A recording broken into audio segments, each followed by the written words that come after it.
آفاق کے ہر ہر گوشے میں قرآن سنا کر دم لینا،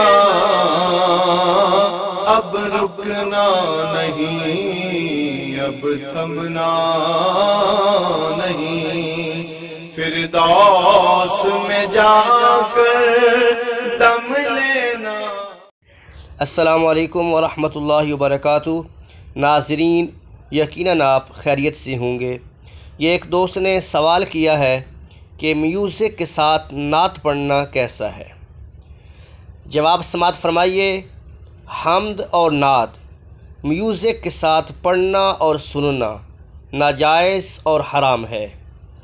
اعلیٰ حضرت امام اہل سنت الشاہ امام احمد رضا خان رحمۃ اللہ تعالی علیہ فتاوی رضویہ کی 24ویں جلد کے اندر فرماتے ہیں کہ مزامیر کی حرمت میں بہت ساری احادیث وارد ہیں۔ واللہ عالم ورسولہ عالم عز وجل وصلی اللہ تعالی علیہ وآلہ وسلم۔